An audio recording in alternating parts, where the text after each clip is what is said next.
Bonjour tout le monde, je m'appelle Alain Robitaille, je suis le président de la section locale de Montréal pour le syndicat des travailleurs et travailleuses des postes. Nous sommes aujourd'hui le mercredi 3 juin et je m'adresse particulièrement à vous à la maison qui êtes peut-être au prix avec une santé précaire et qui êtes retiré du travail dû à votre condition de santé en lien avec le COVID-19.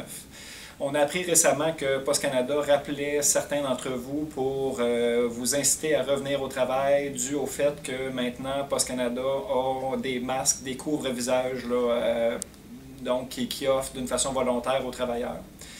Je dois vous dire que cette procédure-là de l'employeur de vous rappeler au travail est inquiétante. Je pense que vous devez savoir que le couvre-visage n'est pas une barrière adéquate pour vous protéger contre le COVID-19. Encore là, il n'y a pas de retour en arrière. Si vous attrapez le COVID-19, vous avez des complications de santé graves, il n'y a pas de retour en arrière. Vous allez avoir fait un choix parce que cette offre-là de l'employeur, c'est une offre qui est non obligatoire, donc qui vous appelle vous dire qu'il y a des outils à disposition, dont des couvre-visages, et que vous pouvez revenir au travail pour cette raison-là.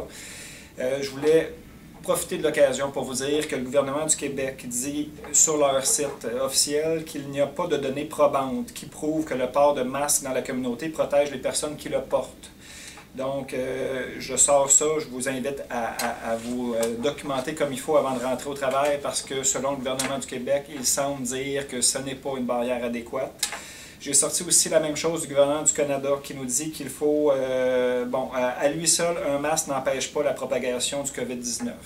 En d'autres mots, si vous revenez au travail, vous avez un risque de contracter le COVID-19 et ça, vous devez le savoir. Et l'outil que Post Canada met de l'avant ne peut pas vous protéger entièrement. La seule protection valable que vous avez, c'est de rester à la maison et de vous isoler, malgré le fait que ça a de l'impact sur vous.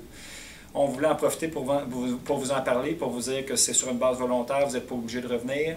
J'en profiterai aussi pour dire que c'est une bonne mesure, les masques, pour ceux qui veulent les porter, pour éviter de propager le virus. J'incite tous les travailleurs et travailleuses à le porter, ceux qui travaillent avec des gens qui les entourent, qui ont de la misère à avoir une distanciation sociale, bien que ça ne remplace aucune autre mesure. Donc, on doit se laver les mains, on doit garder une distanciation sociale.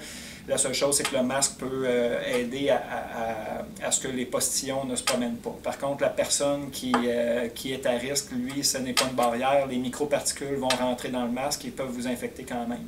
Donc, j'incite tout le monde à le porter. Je vous incite, vous, à la maison, qui êtes à santé précaire, à vous questionner réellement sur est-ce que vous voulez revenir au travail dans des conditions où votre santé et sécurité n'est pas pleinement prise en charge. Alors, je vous remercie.